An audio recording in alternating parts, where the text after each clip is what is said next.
전에 큰 교회에서 부교육자로 있을 때 어떤 분은 수백 명의 헌금을 하는데 그 중에서 자기 이름이 빠졌다고 주보를 들고 와서, 아니 왜 내 이름이 빠졌습니까? 라고 이렇게 따지는 사람도 있었거든요.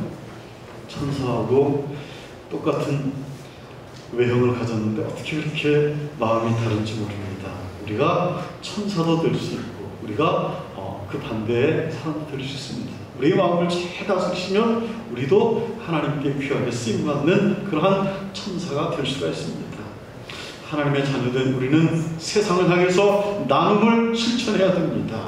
이 나눔을 실천할 때 우리의 마음 가운데 예수 그리스도의 마음이 자리를 잡게 됩니다. 우리가 이러한 사랑을 실천할 때, 아, 주님이 이러한 마음으로 세상에 계실 때 우리를 사랑하셨구나 라고 하는 그런 마음을 갖게 되는 것입니다.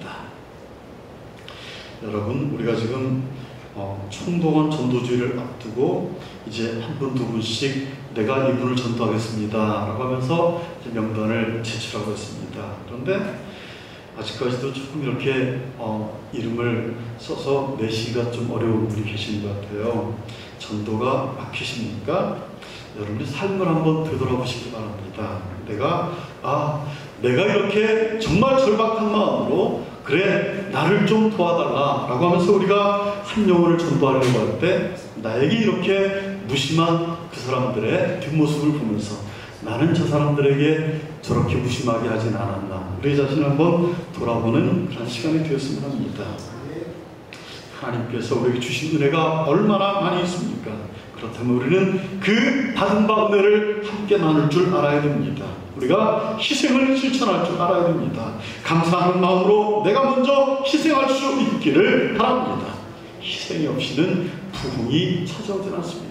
여러분, 우리 교회를 향해서 누군가 보이지 않는 희생의 불씨를 계속 우리가 터뜨려야만이 교회가 부흥할 수가 있습니다.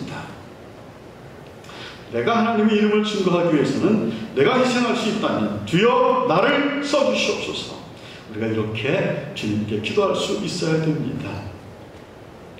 마음에 기도하면서 품고 있는 태신자들에게 우리는 주의 복음이 그 안에 들어가서 변화될 때 우리가 생각하지 못하는 놀라운 일을 하나님께서 하실 수 있다라고 하는 이러한 기대를 하면서 우리 입술을 조심스럽게 벌리면 우리가 일을 하는 것 같지만 하나님께서 일을 하십니다.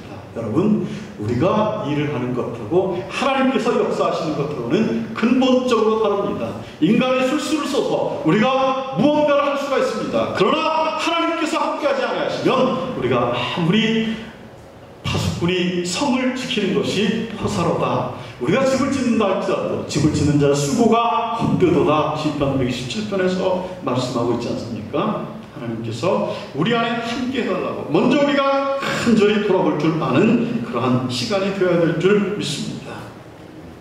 그때 비로소 전도의 문이 열리게 됩니다. 삶이 변화되지 않으면 전도가 되지 않습니다. 두 번째는 우리의 마음 가운데 간절한 부흥에 대한 갈망이 있어야 됩니다. 20세기 최고의 강해 설교자라고 할 수 있는 마틴 로이스 존스 목사님은 오늘날 교회에 있는 우리들에게 부딪힌 가장 큰 난제는 신앙을 고백하는 대다수의 그리스도인들이 부흥이 존재한다는 사실과 부흥해야 한다는 점을 망각하고 있다고 하는 것입니다. 많은 사람들이 세상 일에는 아주 바쁘고 분주하면서 부흥에 대해서 생각할 틈을 가지고 있지 못하는 것입니다. 부흥을 위해서 긴급하게 기도한다면 하나님의 역사도 긴급하게 우리에게 다가올 것입니다. 우리는 부흥을 70년대, 80년대나 있었던 그러한 일로 추억하고 있지는 않습니까? 우리 교회에 왜 이렇게 전도가 더디될까라고 생각하시는 분이 있습니까? 하나님이 우리 교회를 얼마나 사랑하셔서 급하게 채워주신 줄 아십니까? 제가 노회에 송월교회에 갔을 때 그 교회는 350명의 인원이 예배를 드린다고 합니다. 그런데 그 교회도 우리 교회와 똑같이 새신자 사진을 이렇게 밖에다 이렇게 들어오는 입구에 걸어놨습니다. 그런데 놀랍게도 우리 교회의 새신자 숫자와 그 교회의 새신자 숫자가 같다는 것입니다. 저는 그 사건을 보면서 하나님 우리 교회를 급하게 사랑해 주셨구나라고 하는 마음이 들었습니다. 중요한 것은 우리가 이제 먼저 타올라야 됩니다. 우리가 마른 장작이 되어서 성령의 불길로 타올라야만이 다른 그러한 세신자들이 우리 교회에 들어왔을 때 함께 큰 불로 타오를 수가 있다라고 하는 것입니다. 성도 여러분, 단순히 이야기 속에서 역사를 알기 위해서만 부흥에 관한 것을 우리가 읽는다면 아무런 의미가 없습니다. 그래, 어느 교회에서는 이렇게 부흥을 했지, 이렇게 부흥을 했지, 아무런 의미가 없습니다. 내 삶에서 부흥이 일어나고 우리 교회 안에서 부흥이 일어나고 내가 속한 직장 안에서 과연 예수 그리스도를 닮은 당신을 볼 때 진정 하나님이 살아계십니다 라고 하는 영적인 부흥이 있어야만이 부흥의 불길이 타오를 수가 있습니다. 저는 참 우리 새로운 병원 예배를 인도하러 가면서 제가 갈 때마다 많은 은혜를 받습니다. 우리 선생님들이 말씀 가운데 올바로 서서 살려고 하니까 우리 간호사님들도 또 직원들도 믿음 안에서 존중을 하고 서로가 이렇게 하나 되려고 하는 그러한 모습이 무한한 가능성이 보이는 것을 볼 때마다 참 하나님이 병원을 사랑하시는구나 하는 느낌이 듭니다. 우리가 속한 삶의 터전에서 우리가 빛을 발하는 그러한 삶을 살지 못한다면 우리는 하나님께 쓰임을 받고 있지를 못한다는 사실을 여러분 기억하시길 바랍니다. 마틴 로이드 존스 목사님은 이렇게 지적을 했습니다. 오늘날의 교회가 직면한 어려움을 극복하기 위해서는 어떻게 해야 됩니까? 라고 이렇게 물어봤습니다. 그랬더니 만약 교회 상태에 대해서 염려하지 않는다면 그 이유는 하나밖에 없다. 그것은 우리가 하나님의 교회가 진정으로 무엇인가에 대해서 여러분들이 알지를 못하기 때문에 그렇습니다. 라고 이렇게 말했습니다. 하나님의 교회가 교회되게 해야 되는데 하나님의 교회를 사람들의 모임으로 전락을 시켜버리니까 예수님이 성전에서 비둘기와 각양 장사한 그러한 상인들의 좌판을 뒤집어버린 예수님이 아니십니까?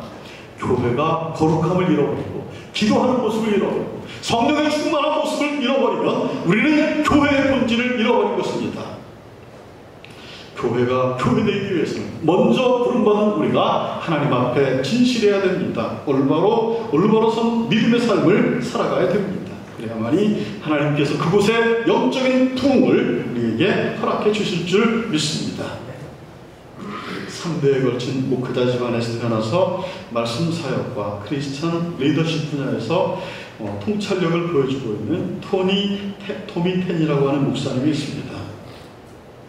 이 목사님은 갓 캐추스라고 하는 책에서 부흥을 태동시키는 힘이라고 이렇게 정의를 하면서 그것은 영적인 배고픔이다, 영적인 목마름이다 라고 이렇게 표현을 하고 있습니다.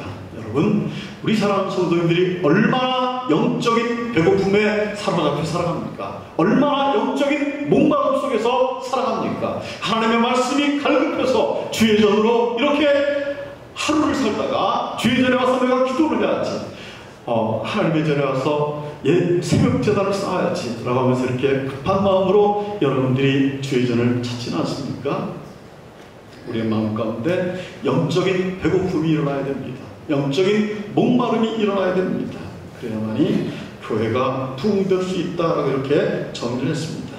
그는 또한 이렇게 말합니다. 솔직히 말해서 부흥의 선구자는 훌륭한 설교자도 아니고 복음성가 가수도 아니고 진정한 부흥을 태동시키는 것은 성도들의 영적인 배고픔이다 라고 이렇게 말하고 있습니다.